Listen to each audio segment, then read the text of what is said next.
The first thing Marin did every morning was check that the cage still held. Not because anyone asked her to.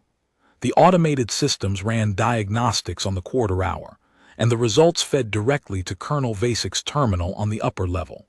There were sensor arrays along every wall, motion detectors in the ceiling, chemical sniffers embedded in the floor panels that could detect the vapor trace of dissolved titanium before a human eye could register a hairline crack.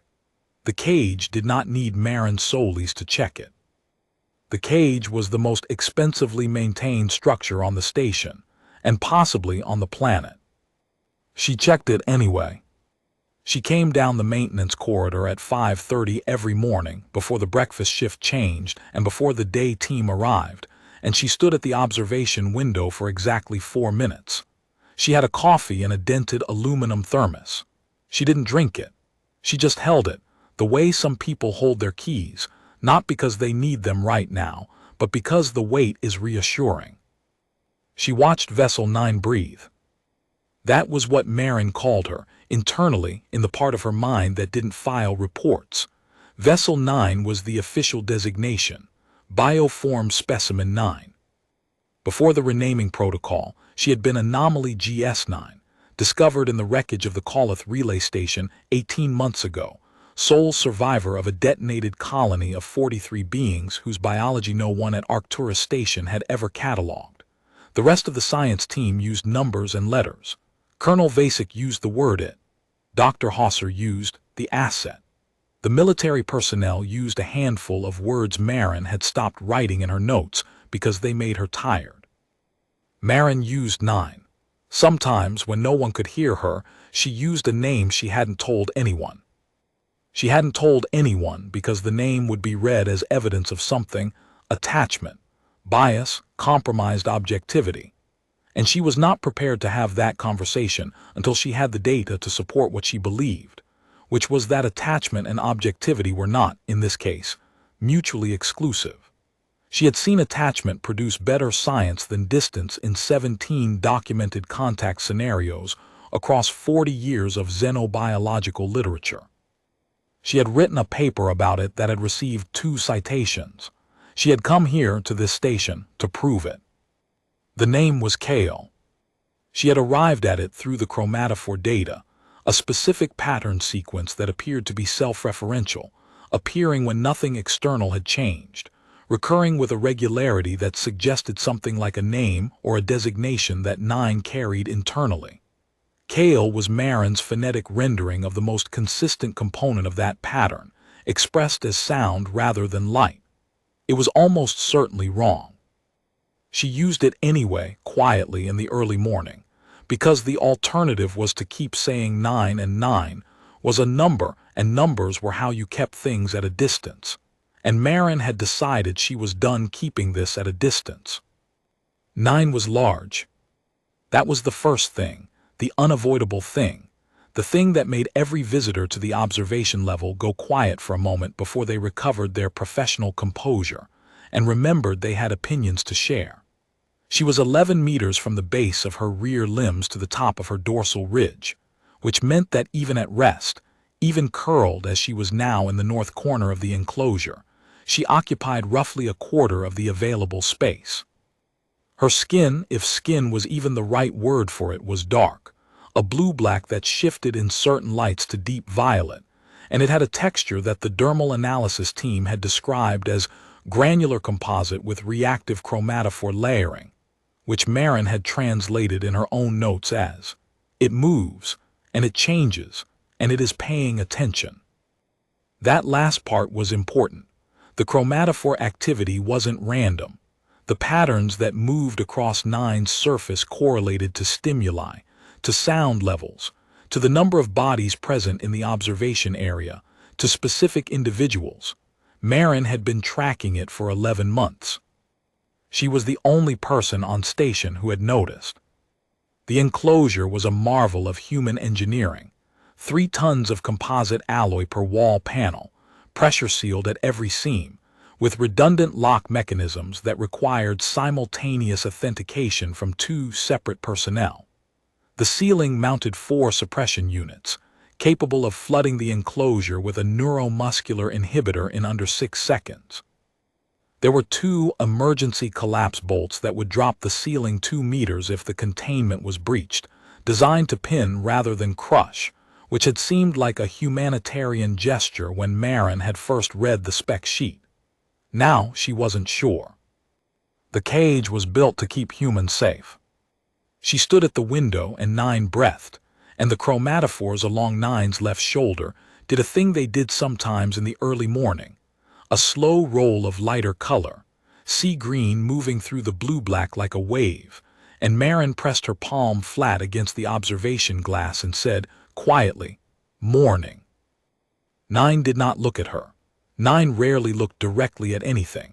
Her visual processing, according to Dr. Hauser's team, was distributed across 3 sets of optical organs, 2 primary, 1 secondary, and what constituted looking at something was genuinely unclear.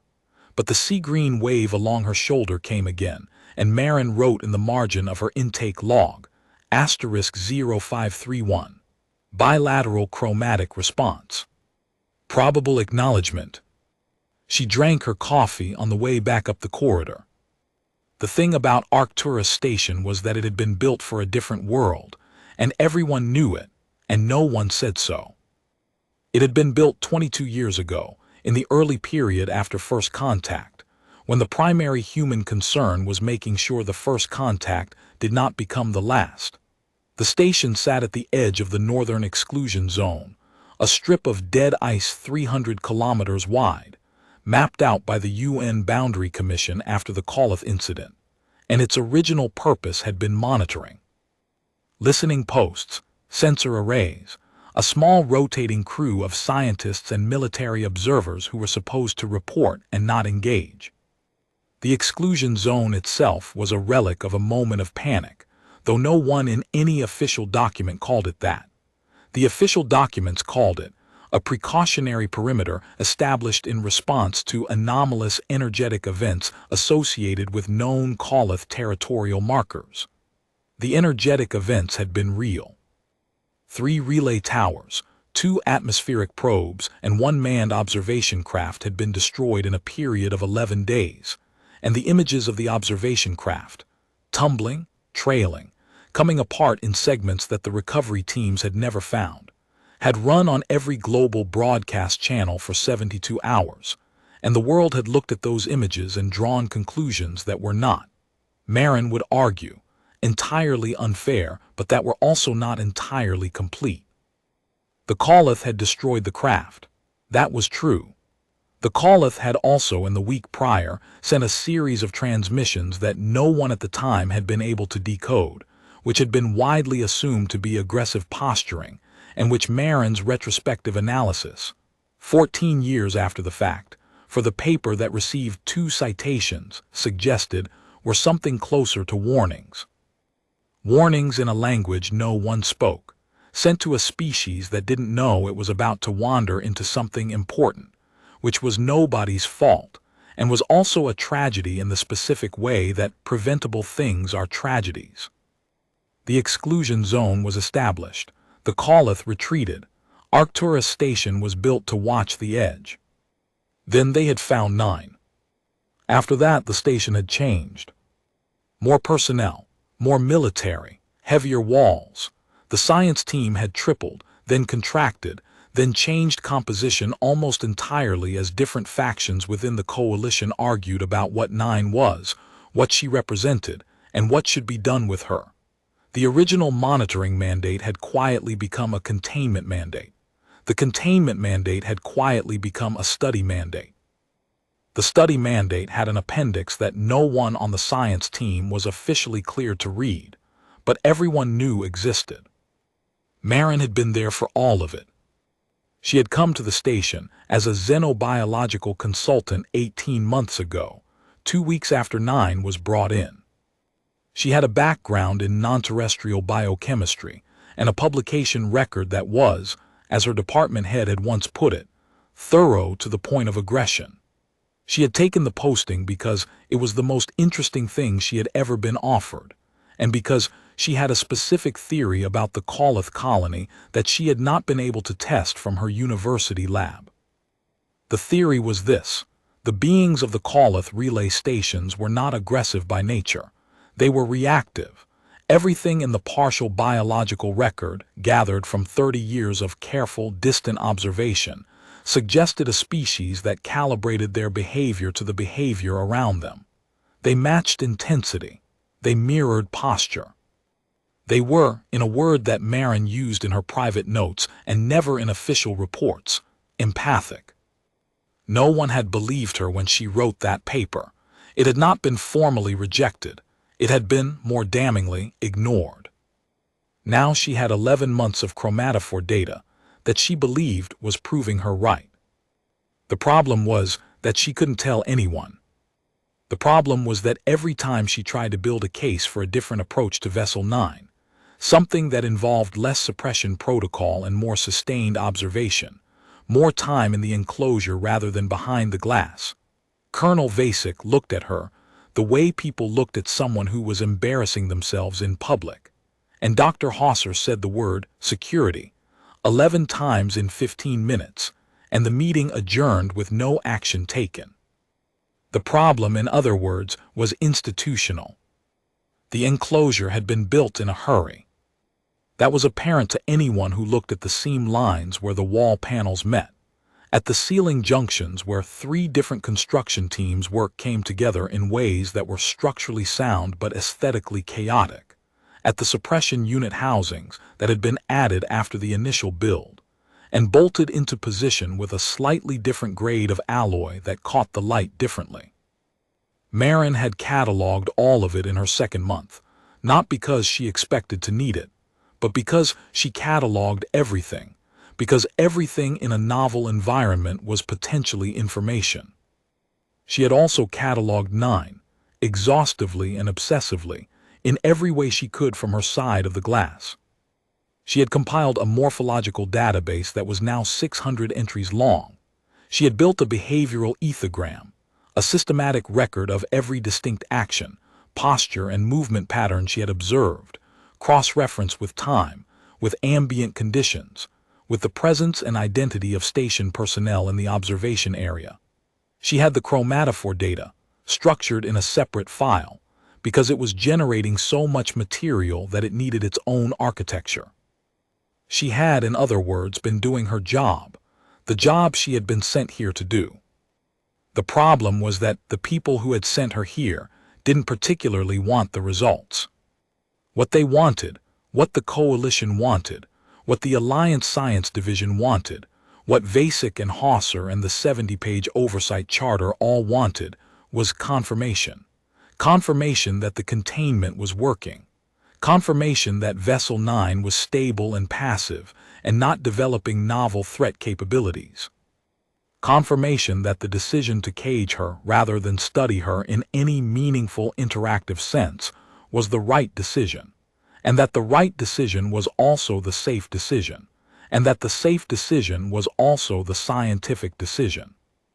What Marin's data was generating, month by month, was something else. The chromatic data alone was extraordinary.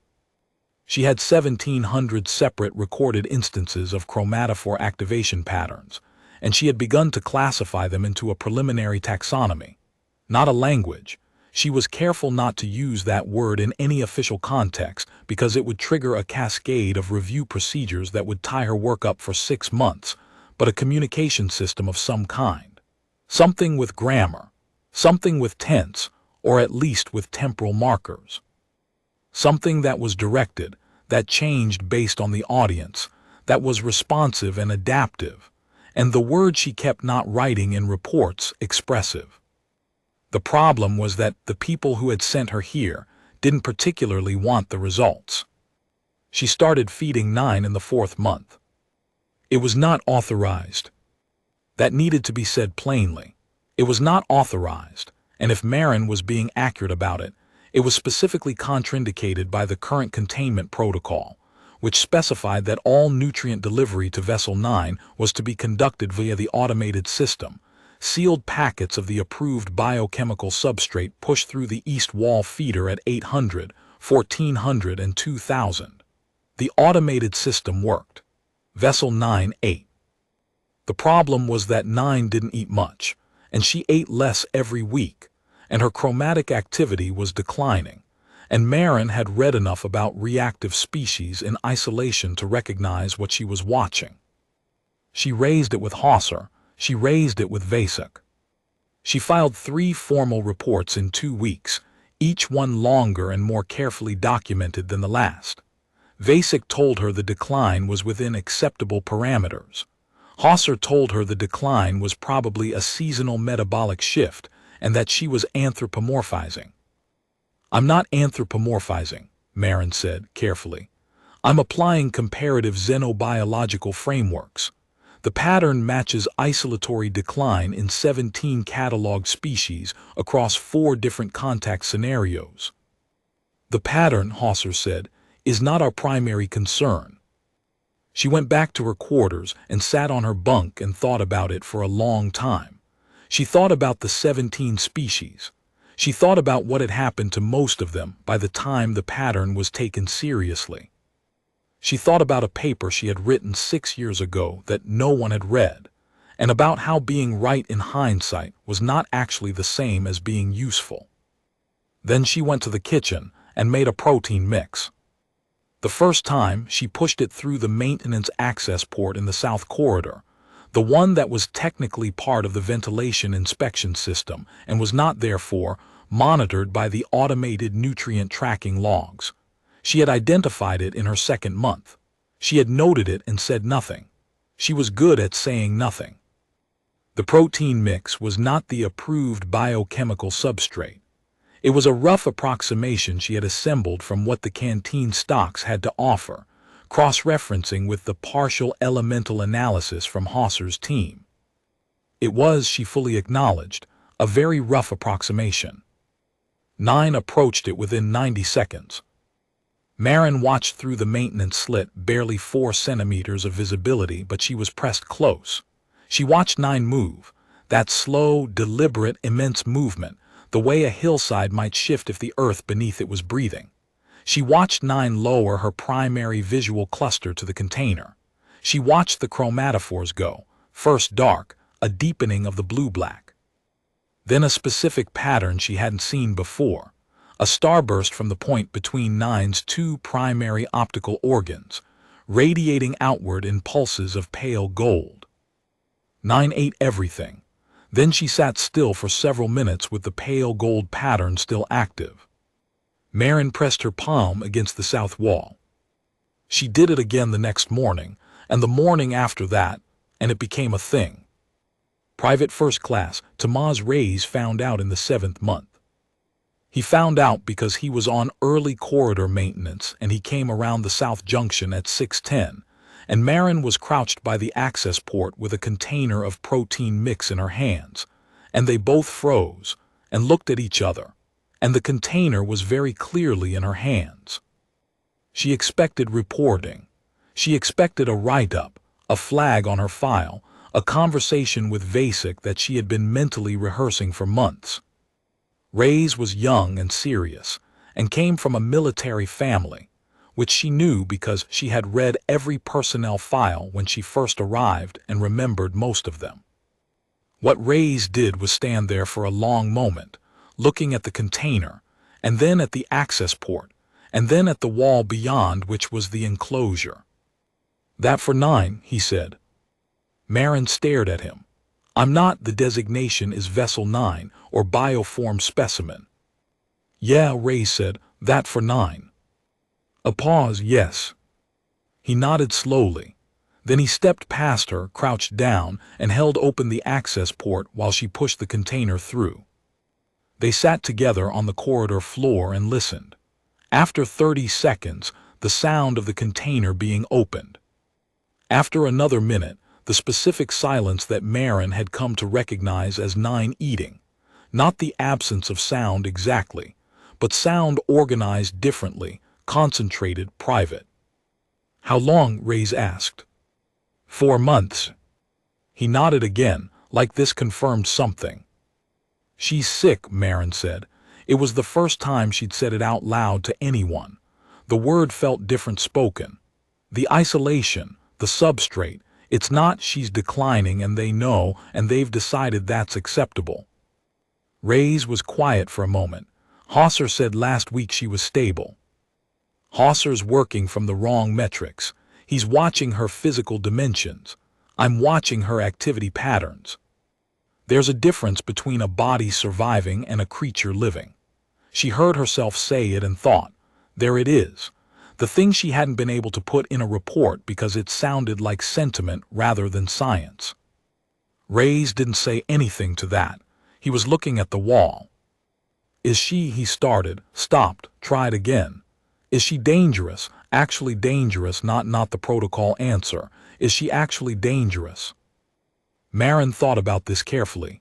It was the right question, and it deserved an honest answer. I think, she said slowly, that she could destroy this station without particular difficulty if she chose to. I think the containment would hold for maybe 40 minutes against a determined effort on her part. She felt Reyes go still beside her. I also think she's been in that enclosure for 18 months and she hasn't tried. And I think that's the part no one wants to write in a report, because it doesn't fit the framing. The silence stretched. From the other side of the wall, very faint, the sound of the container being set down. Okay, Reyes said at last. He stood up, brushed off his uniform, looked down at her. I do 600 corridor maintenance Monday, Wednesday, Friday, if you need the port held open. He left. Marin sat on the floor for a while longer, listening to the quiet on the other side of the wall, and felt something she hadn't felt in several months, which was less alone. The directive came from the Coalition Central Command 3 weeks later, and Marin read it 3 times before she accepted that it said what it said. It was a standing order, not an experiment, not a proposal, a standing order, authorizing the administration of Compound TR-7 to Vessel 9 via the East Wall automated system, beginning in 72 hours. TR-7 was described in the accompanying documentation as a neurochemical inhibitor designed to reduce anomalous bioform activity to manageable levels. Marin had heard of TR-7. It was not, technically, a weapon. It had been developed originally for use in managed wildlife contexts on long-term station deployments, a large fauna that needed to be kept calm during extended transport.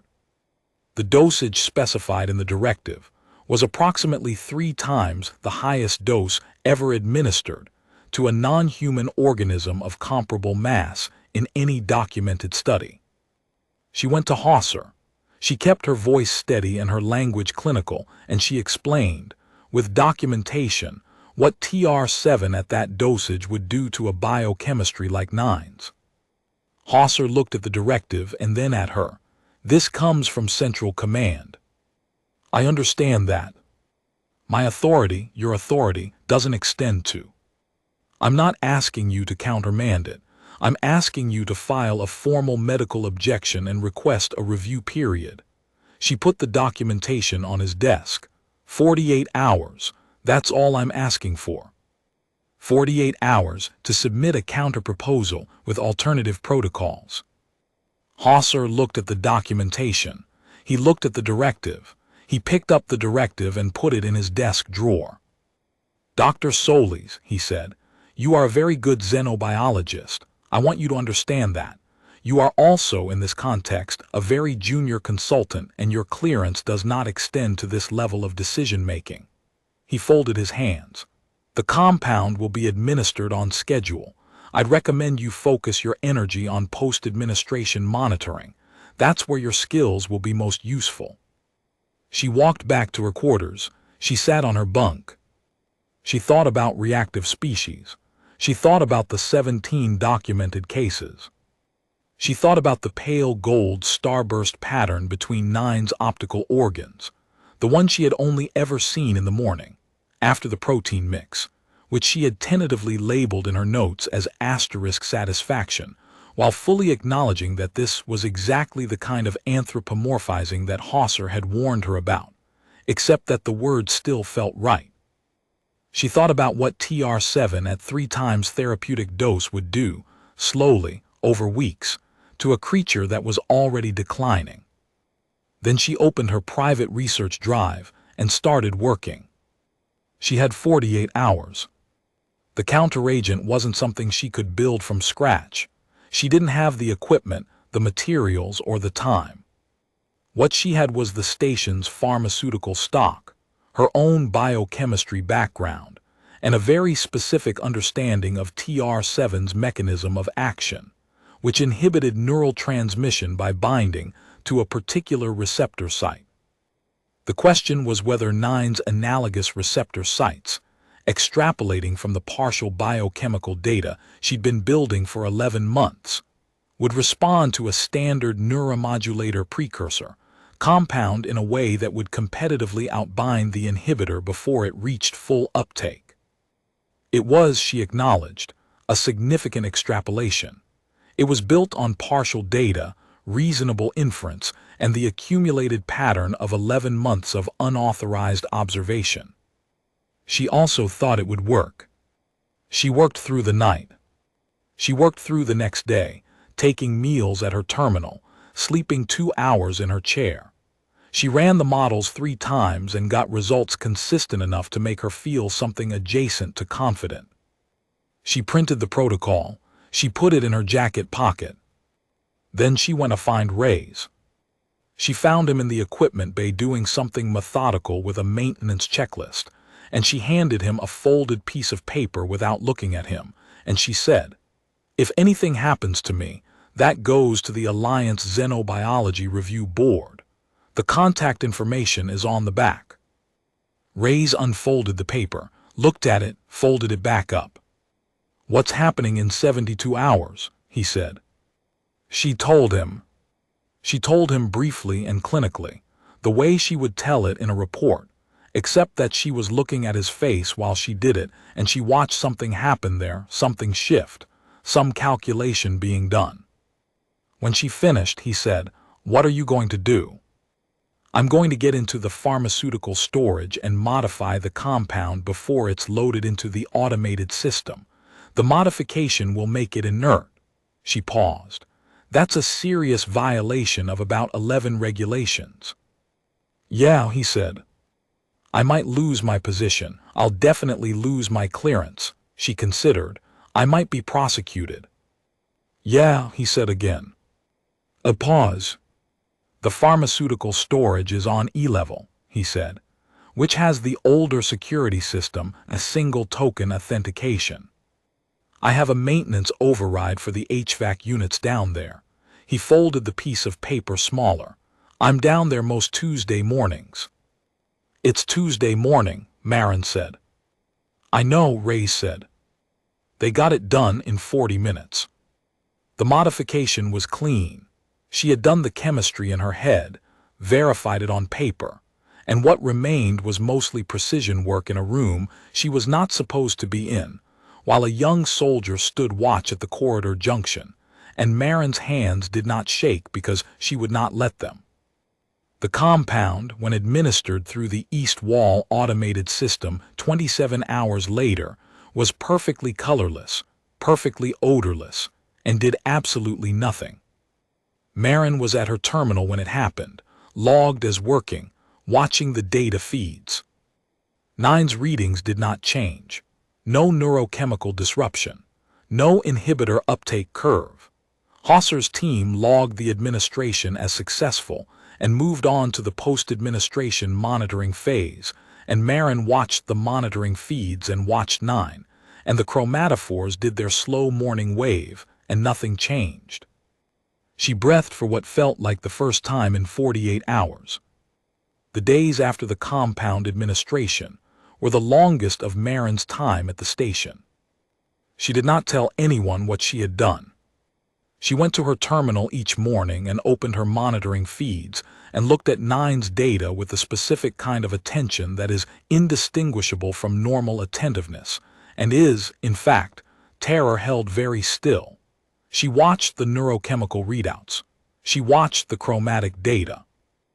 She was watching for the thing that would tell her she had miscalculated, a cascade in the inhibitor uptake, a rebound effect she hadn't modeled, some gap in her understanding of Nine's biochemistry that she had papered over with inference and been wrong about. The readouts did not change. Hauser's team completed their post-administration check on day 2 and filed a report that said the compound had been successfully administered and that the subject was showing no anomalous response. This was accurate. The anomalous response was the absence of a response, but Hauser's team was not looking for that. Marin read the report 3 times. She closed her terminal. She went down to the observation window and stood there for 4 minutes, holding her thermos. 9 was in the south corner that morning, which was unusual. She typically settled in the north. Marin noticed it and did not know what to do with it until she looked more carefully and realized that the south corner was the corner closest to the access port, which meant that 9 was. She was not going to put this in a log. She was going to simply observe it and know it. 9 was as close as she could get to where the container came through. The chromatophores did the sea-green wave. Slow and regular and already familiar. Already, in some impossible way. Beloved to Marin in the specific way that things are beloved when you have watched them enough times that they have become a part of how you understand the world to work. I did something, Marin said quietly to the glass. I don't know if it was right. I'm fairly sure it was the only option, but that's different from knowing it was right. She pressed her palm against the window. I need you to be okay. The wave came again. She walked back up the corridor. She had a meeting in 20 minutes that she had already decided to get through by not thinking about anything except the meeting. She was good at that. It was a skill she had developed over many years of being right about things that other people found inconvenient. And the skill was, you stayed in the room, you did the next thing, you let the data accumulate. You did not collapse the uncertainty before you had enough information to do it cleanly. You came back the next morning and you checked. 3 days later, Reyes appeared at the south corridor at 600 with his own container. Marin looked at it. I didn't know if it was right, he said. The mix. I looked up the elemental profile from the public part of the study documentation. He turned the container in his hands. I didn't have the full substrate list. I probably got it wrong. Marin looked at the container for another moment. Then she took it and examined the composition and said, You used ammonium sulfate as the nitrogen source. Yeah, because it's fine. It's actually slightly better. The direct salt form integrates more cleanly. She looked at him. How did you know what she needed? He was quiet for a moment. I watched you. The first few times, I was on maintenance and I kept coming past and you were always there and He stopped. I don't know. She always seemed like she was paying attention to something, like she was listening to something really carefully, and I kept thinking, what's she listening to? The access port, the container pushed through. The 30 seconds before 9 moved. Marin thought, she's listening to see if anyone comes back. She pushed the container through. They sat on the floor together. After 30 seconds, the sound of 9 moving. After 40, the container opening. She eats faster in the mornings, Reyes said, noticing. She's hungrier in the mornings. The automated feed schedule has a long gap overnight. Marin had been noting it for months. Also, I think she recognizes the sound of the port. She knows what it means now. Reyes was quiet, listening. Is she still declining? Slowly. The isolation is, Marin pressed her lips together. The isolation is the problem I can't solve from this side of the wall. He nodded. He didn't say anything for a while.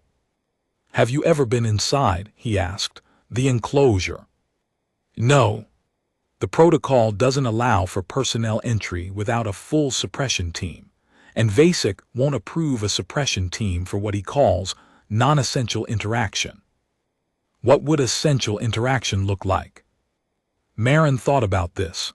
I think they'd consider it essential if she were actively deteriorating, if the health metrics crossed a threshold. She paused. Which they won't now, because of what I did to the compound. A beat. So we bought time, Ray said. We bought time. How do we use it? The answer was, carefully, incrementally, and with the full knowledge that they were building a case that would eventually have to convince people who did not want to be convinced. Marin built the dossier over the next 3 months. She did it openly, at her terminal, in formats that looked like standard monitoring reports, because the data itself was honest even if the conclusions were ones that Command had not asked for. She documented the chromatophore patterns. She cross-referenced them with the audio environment logs, who was speaking, at what volume, with what emotional content, and she built a correlation matrix that was, she thought, fairly difficult to dismiss as anthropomorphizing because it was expressed entirely in numbers. She documented the specific response patterns for specific individuals, including, eventually, one she had been tracking for months and had been reluctant to formalize, 9's response to Ray's.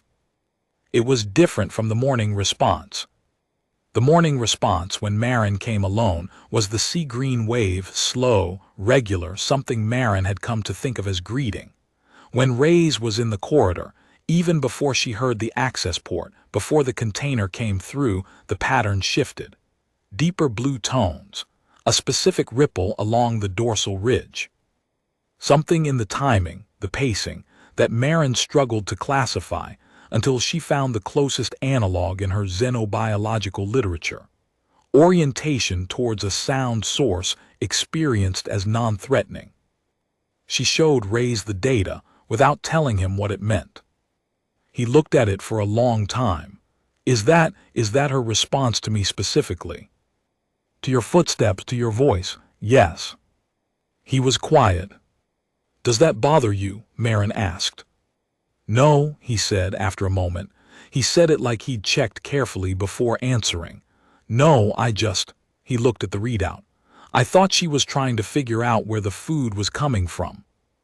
She knows where the food is coming from. Then what is she? Trying to figure out if you're going to keep coming back, Marin said. That's my working interpretation, with the caveat that interpretation is not certainty. He sat with that for a moment. Am I? He said. Are you going to keep coming back? Yeah, he said, I am. Ray's came Monday, Wednesday, Friday, and now he came most of the other days too, because somewhere in the 5th month he had stopped treating it as a task he had agreed to assist with and started treating it as something he did. Marin noticed the shift but said nothing about it, because saying nothing was often how you kept things alive. What she noticed was that he started staying longer. In the early months he was there for the feeding, the port, the container, the listening, and then he left. By month 6 he was still there an hour later, sitting against the south wall with his back to the composite panel, doing nothing obvious, just present, just there. She asked him about it once obliquely and he said, I don't know, it just feels wrong to rush it. He paused. She doesn't rush anything, it feels rude. Marin wrote this down in the margin of her log, not because it was data in any formal sense, but because it was true, and truth had a way of being useful later. The dossier was 17 pages when she submitted it. She sent it to Hauser, VESIC, the Alliance Science Division, and, via a separate and carefully considered channel, to the Xenobiology Review Board whose contact information she had given Ray's on a folded piece of paper 6 months ago. The response from Hauser came within 4 hours and consisted of 14 lines of language she had heard before. The response from VESIC came the following morning and was, unexpectedly, a meeting request. She went to the meeting with all 17 pages and a second document, a proposed modified protocol. 2 personnel, daily enclosure access. No suppression team. She had a specific argument for this that was, she was prepared to admit, both scientific and something more than scientific, and she was prepared to make it. Vasek sat across the table from her and looked at the dossier and looked at her and said, "You're telling me she's not a threat?" "I'm telling you that 18 months of data suggests that treating her as one has been actively counterproductive and is causing significant harm to a being whose value, scientifically, diplomatically, by any metric you want to apply, we have barely begun to assess." The coalition's position. The coalition's position was formed before this data existed. She kept her voice level. "I'm asking you to look at the data." He looked at the data. He was quiet for a long time. She watched him the way she watched Nine, carefully, attentively, tracking the small indicators, the way he held the pages, where his eyes moved. He said, "If I authorize this and it goes wrong, I understand the risk to your position." "I'm not," he stopped. "I was going to say if it goes wrong, there is no second chance, not for this program, not for any future contact with this species if there's a species left to contact." He looked at her. "That's what I'm weighing." Marin met his eyes. "I know," she said. "I'm weighing it too, every morning." Another silence. "Two personnel," Vasek said. "Modified schedule. You'll wear full biometric monitoring, continuous uplink to the command station." "Agreed. And if there is any—" "Agreed," she said again, before he could finish the sentence. Because she knew, in the way she knew the chromatophore patterns and the 30-second interval and the pale gold starburst, that she was right, and that sometimes being right required you to agree to conditions that felt like constraints, because the thing you were trying to protect was worth the cost. She told Reyes that evening. He was in the equipment bay again. He had a way of being in the equipment bay when he was thinking about something, she had noticed. He worked through problems with his hands, methodical and deliberate, the same quality of attention he brought to the corridor port, to the container, to the data readout with the chromatophore correlations. She had noticed over the months that he had developed his own system of observation. He didn't take notes, at least not formally, but he retained things. Specific details about the chromatic patterns, the timing sequences, things she hadn't told him and that he had worked out independently from his time in the corridor. He had once described, accurately and without prompting, the specific way Nine's dorsal ridge movement changed in the 20 minutes before the station's morning announcement cycle, which was a detail that had taken Marin 6 weeks to isolate in her own data. "How did you know that?" she had asked. He had shrugged. "I just kept noticing." That was, she thought, the whole of it. That was the entire thing. The capacity to keep noticing. To not be so sure of what you were looking at that you stopped seeing what was actually there. She had spent 17 years as a scientist developing sophisticated frameworks for that capacity, and Reyes had arrived at it by showing up in a corridor before breakfast and paying attention. She had stopped being surprised that Nine responded to him. She had started finding it moving. She told him about the meeting, about Vasek's response, about the modified protocol. He went still. "We're going in," he said. "Week from Thursday," she said, "if the prep review clears." He put down what he was working on, looked at her. "How is she going to?" He stopped. "How do you think she's going to respond to having people in there, actually in there?" Marin had thought about this constantly for 11 months, and she had run the models and she had the data, and she said, "I think she's going to be scared." Reyes absorbed this. "And I think that if we are very still, and we don't perform any sudden movements, and we keep our voices below a certain decibel level, and we sit down, which matters, because the elevation reduces our apparent size relative to her and also signals that we're not preparing to flee, I think she will come and look at us." She paused. "I think she's been wanting to look at us for a very long time." He was quiet for a moment. "What do I do if I get scared?" "Breathe," she said, "slow and regular. She reads biochemistry at close range. I'm fairly confident she reads heart rate through something analogous to pressure sensing. If your heart rate spikes, she'll know." She considered. "And don't look away. I know that's counterintuitive. But I think with her visual processing, looking away reads as preparation for flight, and flight would trigger pursuit instinct. So look at her. Look at her. He nodded slowly, working through it. What else? She thought about the morning sessions, the container, the sound of the port, the 30 seconds before 9 moved, which was not hesitation. She had decided after many months that it was not hesitation but something more like courtesy, a deliberate pause before approach to allow the other party to adjust. Talk to her, Marin said. If it feels right, not explaining yourself, not just talk, the way you talk to someone you're sitting next to who you don't know very well yet. Ray's thought about this. About what? Whatever's true, Marin said. The prep review cleared on a Wednesday. They spent the evening before going over the protocol one more time, not because either of them needed to, but because it gave them something to do with their hands and their attention, which were restless in the particular way of people who have prepared as much as they can and now must simply wait to find out whether the preparation was sufficient. Marin had written out the key guidance on a card that she then didn't bring, because bringing it felt like bringing a script to something that needed to be unscripted. They went in on Thursday morning, 600. The enclosure at ground level was different from the observation window. Marin had known it would be different, and she had still not been fully prepared for how different.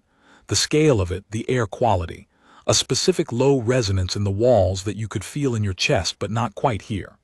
The smell was particular, mineral cold, with an undertone she had been trying to classify for a year and now, standing in it, thought she might describe as asterisk ozone after rain asterisk, except that wasn't quite right either.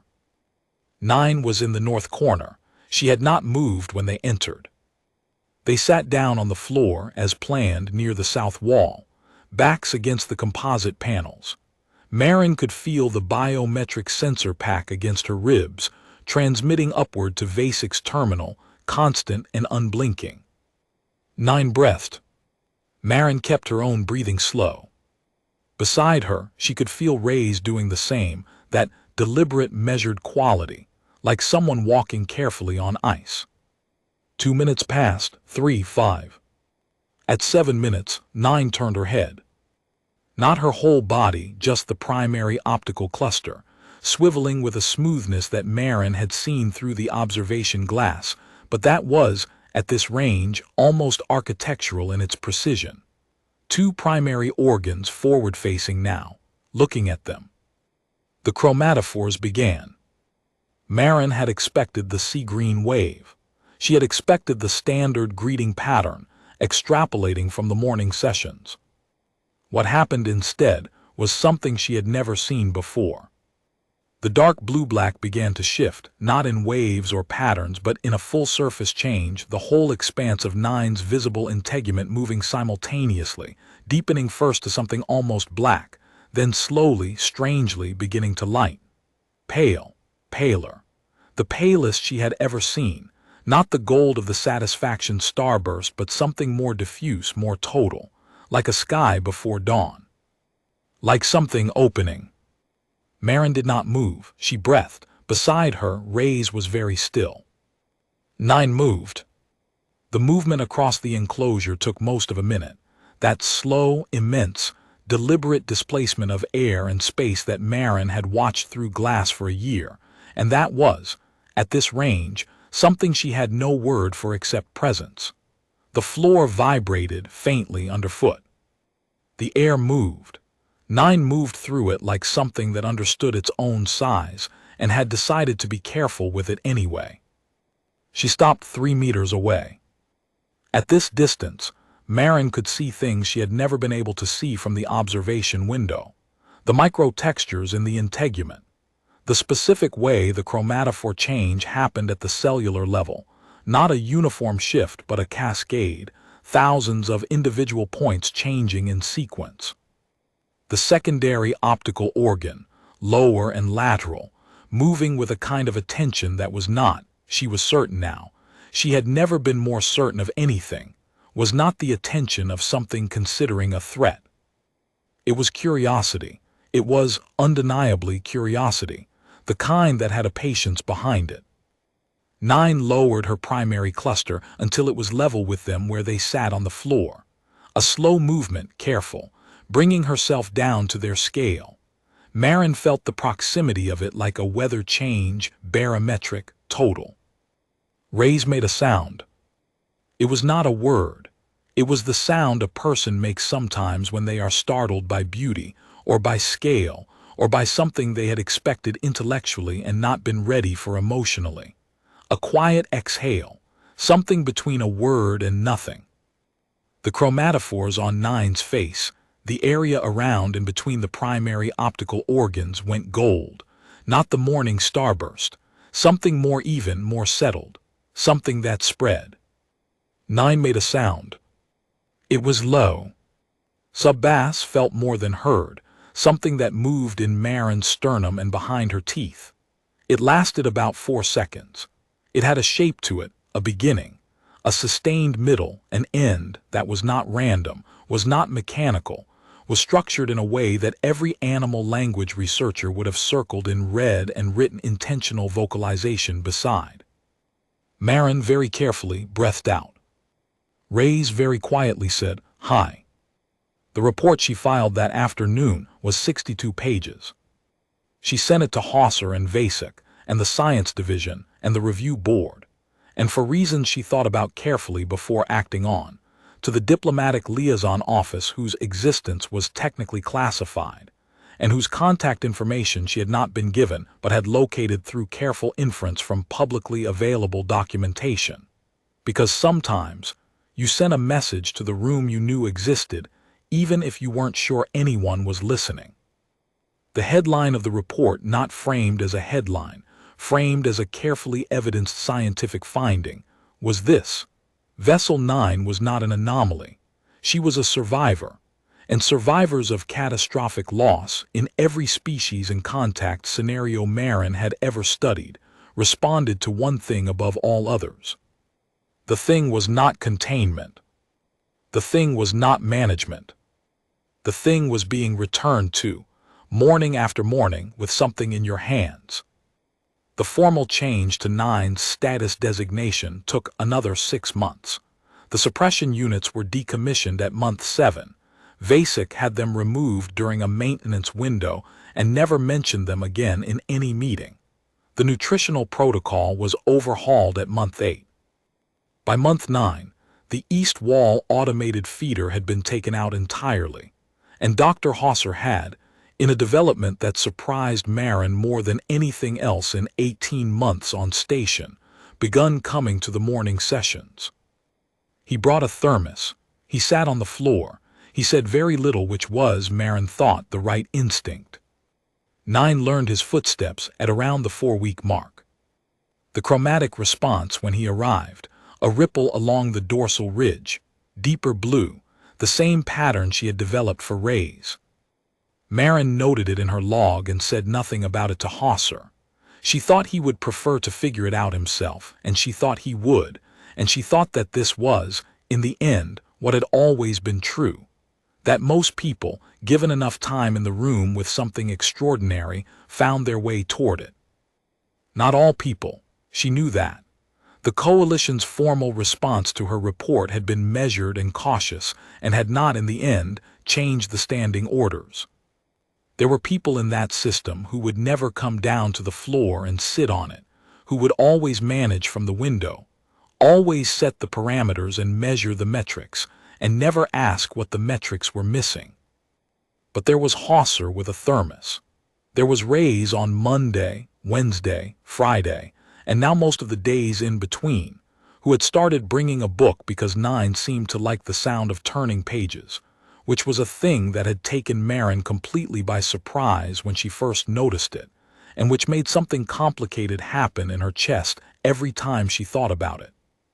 There was, on a Tuesday morning in the 9th month, the sound of a vocalization from the north end of the enclosure, that low, sub-bass, intentional sound, responding directly to Ray's reading aloud a passage he had apparently been moved to share. Marin, sitting 12 feet away, wrote in her log, responsive vocalization, direct stimulus response, bilateral chromatic activation, gold register, duration 7.3 seconds. She looked at what she had written. She looked at 9. She looked at Reyes, who had set down his book and was listening with an expression she recognized from the first morning in the enclosure, that unwilled, quiet thing between a word and nothing. She crossed out what she had written. She wrote instead, she answered him. The message from the Callith diplomatic node came 4 months after that.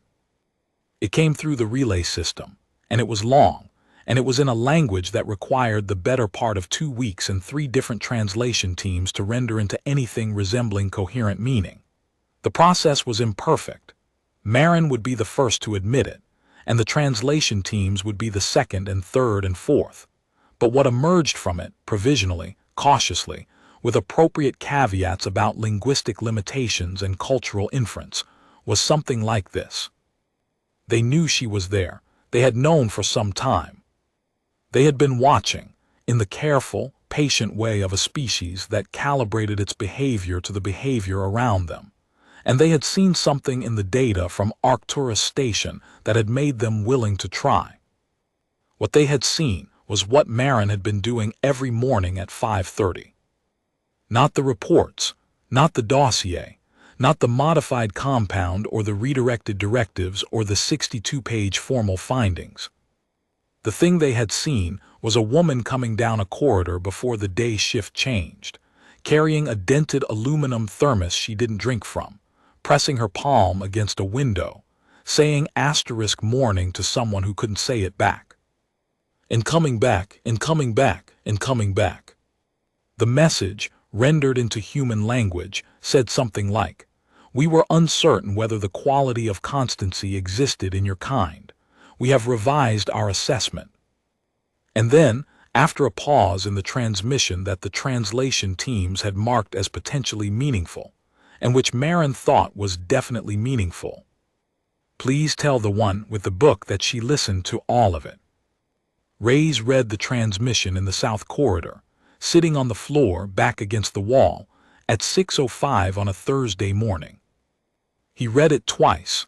He folded the printout and held it in both hands for a moment. Marin watched him. She was good at watching.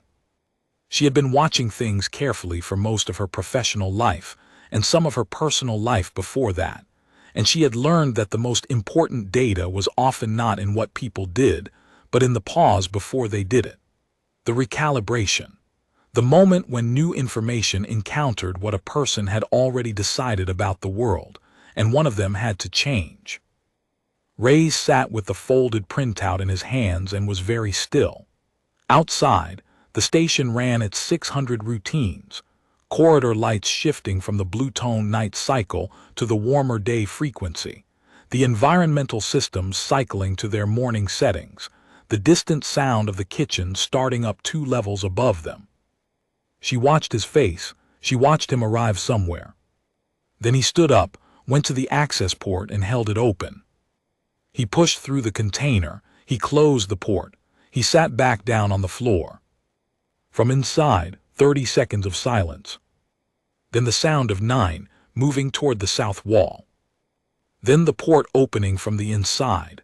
Not the lock, not the mechanism, but the seal itself, which Marin had always known could be opened from the other direction, and had mentioned in exactly one report 18 months ago, and had never been asked about again. The container came back through the port. It was empty, and beside it, placed through the gap with a care that Marin recognized in her chest before she had words for it, was something small. She picked it up. It was flat and dark, smooth under her fingers, with a surface texture that was, she was going to write this in her log. She was going to write it very precisely. Granular composite, chromatophore active. A small segment of shed integument that still shifted color faintly in the light. "Did she just give you something?" Reyes said. His voice was very even. "Yes," Marin said. He looked at her. She looked at him. They looked at the thing in her hands, which was pale gold and which stayed that way. She thought about constancy. She thought about the morning sessions, the corridor, the dented thermos. She thought about a species watching from far away and wondering whether the quality of coming back again was something that humans possessed, or whether it was just a feature of their particular containment protocol. She thought it took us 18 months to teach them we were worth talking to. She thought, and the way we did it was the oldest way. We showed up, we brought food, we sat on the floor. She closed her hand around the pale gold thing. She pressed her back against the wall of the enclosure, on the south side, the outside, and she felt, through all 3 tons of composite alloy per panel, the weight of something vast and patient resting on the other side. She thought about the Kolith colony. 43 beings at a relay station, doing something she had never been able to fully establish, waiting, possibly, or watching, or simply living in the particular way of a species that calibrated itself to its surroundings, which meant that a violent and panicked environment would make them violent and panicked too, and that what the recovery teams had found, and what the broadcasts had shown, and what the world had looked at for 72 hours and called aggression, might have been something else entirely. She thought about 9 in the first months, the declining metrics, the contracted chromatic activity, the automated feeder at 800, 1400, 2000 and nothing else. She thought about what it felt like to be in an unfamiliar place where everyone was afraid of you, and no one came, and no one said morning, and the food arrived mechanically at regulated intervals from a slot in the wall. She thought about reactive species. She thought about what you become when what surrounds you is fear and procedure and management. She thought about what you become when someone shows up anyway. The pale gold thing in her hand was warm. She didn't know if that was Nine's body heat still in the material, or her own hand heating it from outside, or just the way her nervous system was interpreting the information available to it. It didn't matter. It was warm. "She's been listening to your book," Marin said. "This whole time, every session you came in and read." She was listening. Ray's was quiet for a moment. "I know." "You knew?" "I didn't know no, but the way whenever I stopped, she'd go very still and I thought he stopped. I thought maybe, so I kept going." Marin looked at him. He was looking at the wall. She thought about the message, and the long pause in the transmission, and the line that the translation teams had marked as potentially meaningful.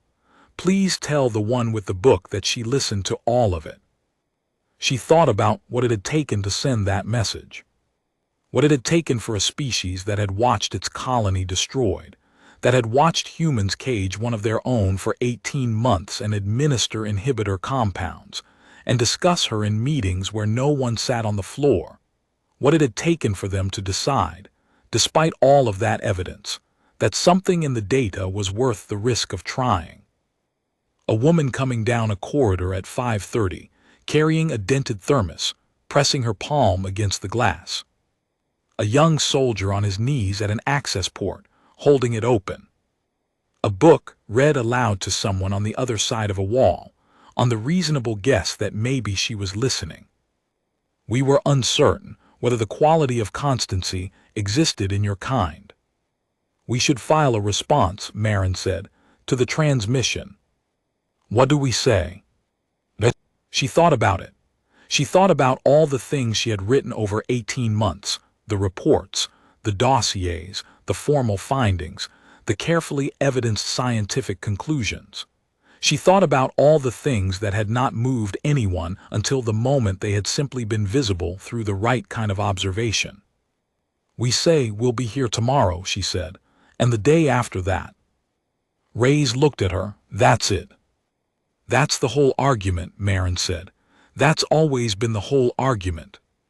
She was quiet for a moment, listening through the wall. On the other side, the slow, immense, careful sound of Nine settling, finding a position. The low resonance that moved in your sternum and that Marin had decided, in defiance of every caution about anthropomorphizing, was the sound of something at rest. "Same time tomorrow," Ray said. "Same time tomorrow," Marin said. She picked up her thermos. She drank her coffee. It had gone cold, which was fine. It had been cold for months. She had stopped noticing.